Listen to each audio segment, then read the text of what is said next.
Hi, my name is Claire Borsinger, and I'm an LCSW working here at Personal Growth Associates in Crystal Lake. And I specialize in working with OCD and anxiety-related disorders in both adolescents and adults. So today I just wanted to make a video talking a little bit more about OCD, kind of going over what it is and helping dispel some of the myths and misconceptions to hopefully spread more awareness and destigmatize OCD. So as many of you know, OCD is known as obsessive compulsive disorder. So there are two parts to this. The first part is these distressing thoughts, images, or impulses that are also known as obsessions. I think it's important to note that these obsessions are very distressing to an individual with OCD and are also ego dystonic, meaning they go against a person's belief system, values, and sense of self. The second part is compulsions, and compulsions can present as both mental and physical actions or behaviors that a person is driven to perform in an attempt to alleviate themselves from the anxiety that the obsessions can cause an individual.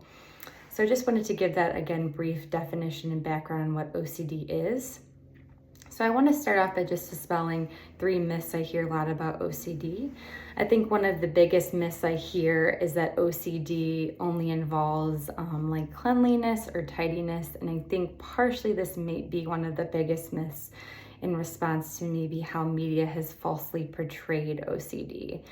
So although OCD, there can be presentations and triggers with OCD that involve contamination and cleanliness, the obsessions in OCD can also present in various different ways. Again, because of the nature of how distressing they are, they tend to attack a person's values and can present with various different themes that can be uncomfortable to an individual.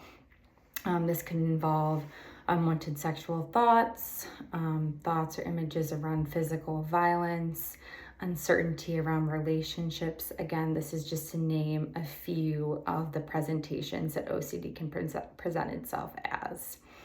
And this kind of goes into this, but another common myth I hear is that compulsions are only physical, and in order to have OCD, you have to have some type of physical compulsion.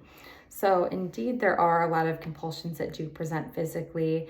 Again, as many people are aware, this can involve repeating different behaviors. This could be turning on and off a light switch, going in and out of a door, excessively washing our hands, just again to name a very few compulsions.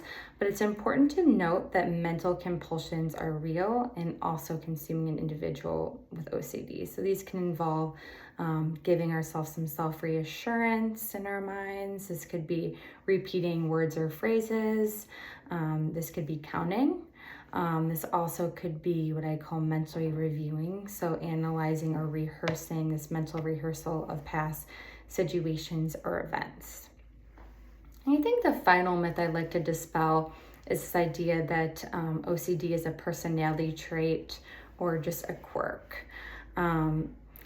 Someone can have OCD tendencies and not meet full diagnostic criteria for OCD, but again, this is not something that an individual just can simply turn off.